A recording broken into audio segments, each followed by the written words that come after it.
Up next, we have Maurizio Cibelli from toma AI.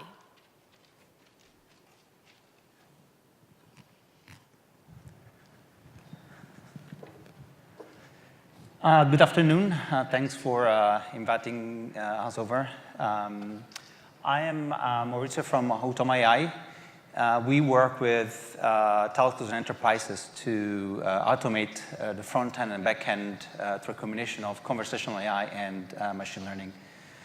I thought I would share with you a shift we are experiencing when working with a company like yours from machine automation, which is the ability for computers to execute tasks that a human have described, towards machine autonomy, which is a future that we see coming very, very quickly, and it's where machine is going to be able to make up their own decisions to solve complex problems.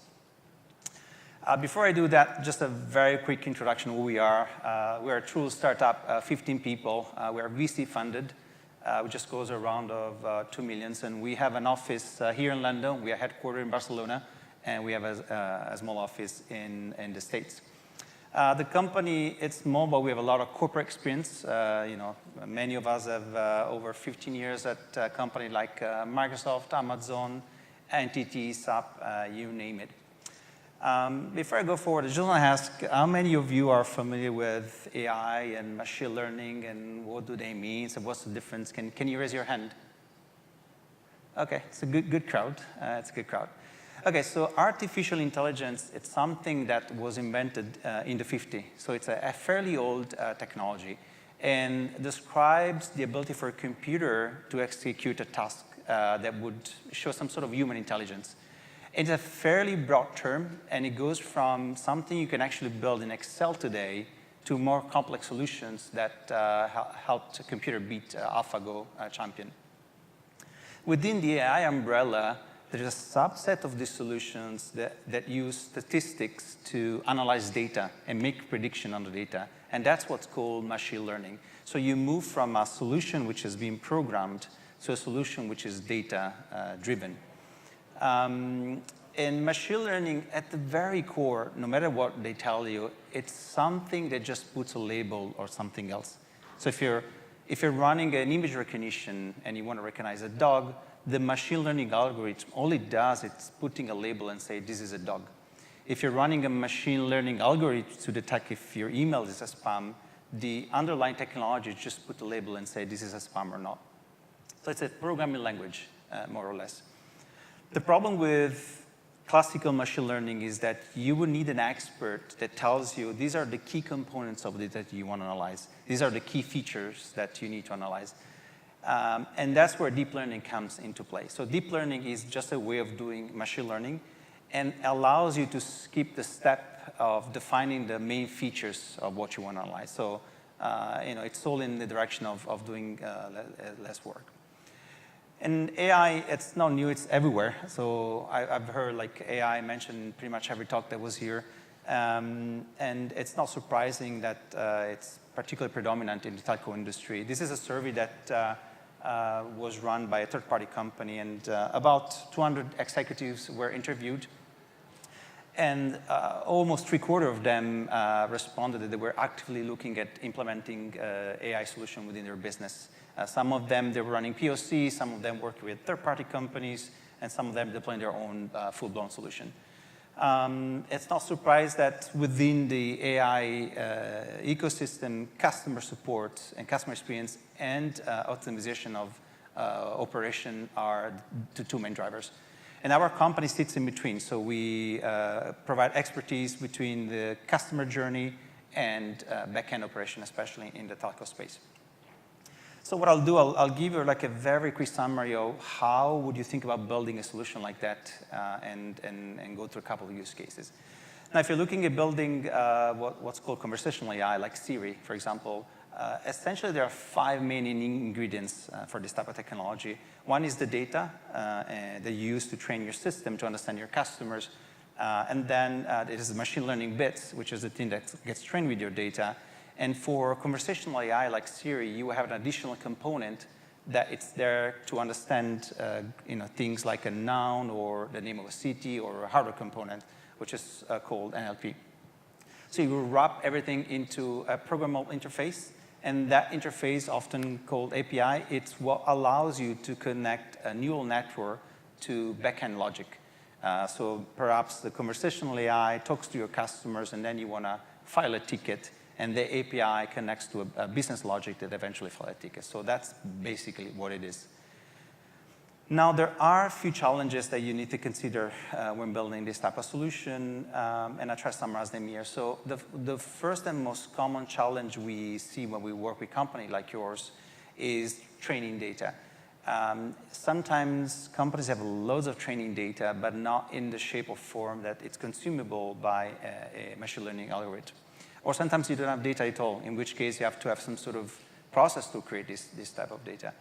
The second most common problem is accuracy. And accuracy is what will define an AI to make the right or the wrong decision. So it's very, very important, because it could be in front of a customer, or it could lead to in the wrong path.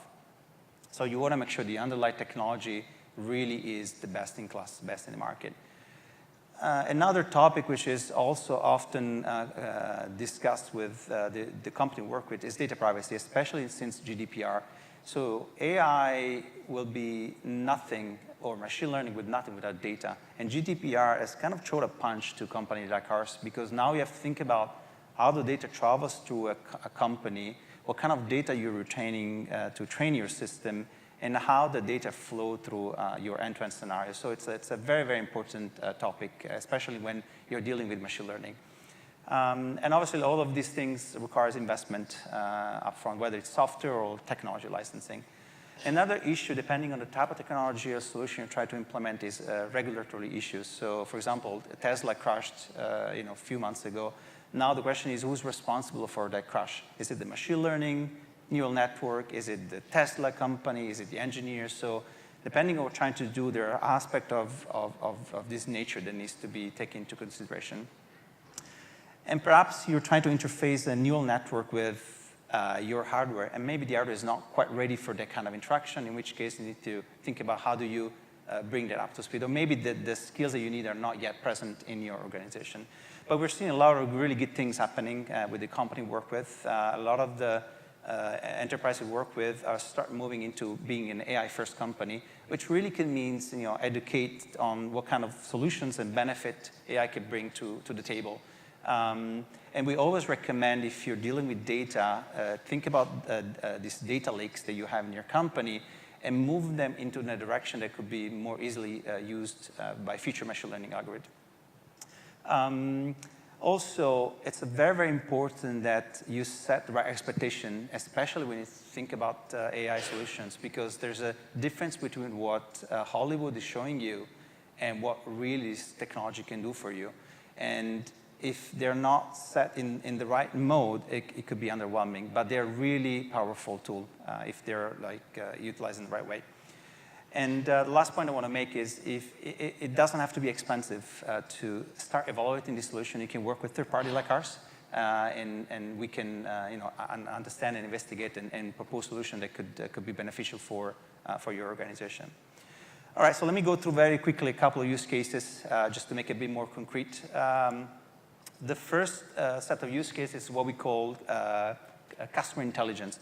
And it's the ability for an AI to analyze the underlying flow of data coming from your customers and improve the customer experience or the backend operation based on that. And there are a number of use cases that fall into that, which could be simply self-help, so understanding the type of problem the customer is having and bring and bubble up the solution that are most relevant to them, to a classic application of customer support. So you might have a tier 1 customer support that you could definitely scale with a conversational AI, and it will cost you a fraction of a dollar, and it will scale infinitely compared to us as a human.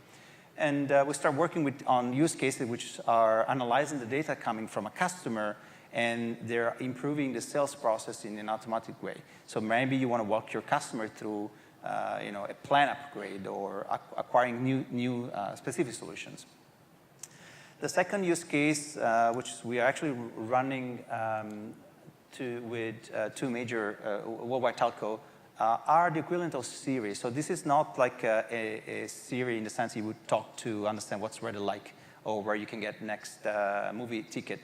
This is an AI that is designed to interact with engineers.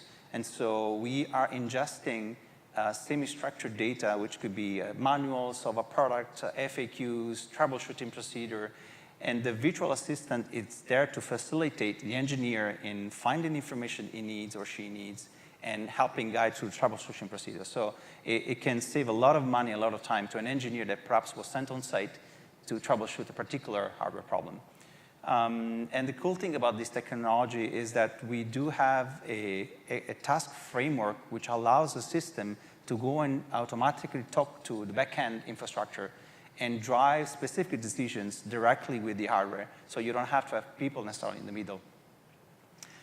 Now, one interesting thing about these solutions, and the solution you might have heard is, if you think about the interaction is always human use the AI to do something, but we think there's an important piece of the equation which is missing, and that piece of equation is ourselves.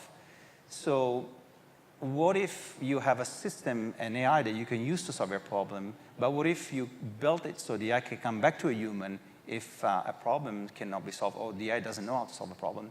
We call that symbiotic AI, and by seeing the things that are happening, we believe this is going to be a very soon update to the notion of AI. Because you have our staff with the ability to go cross-domain and find problems that the system cannot find. But right now, there's no loop between ourselves and AI. And that's where we think the AI is going to move next. And I want to leave you with one last slide. Hopefully, I sparked some curiosity. And if you think we could add value to your business, we're definitely here to talk. And in general, our company, as I said, it brings to the table a lot of corporate experience, but a lot of technology experience as well. So we have a strong machine learning expertise, and we're able to talk and prove to anyone who wants to know more.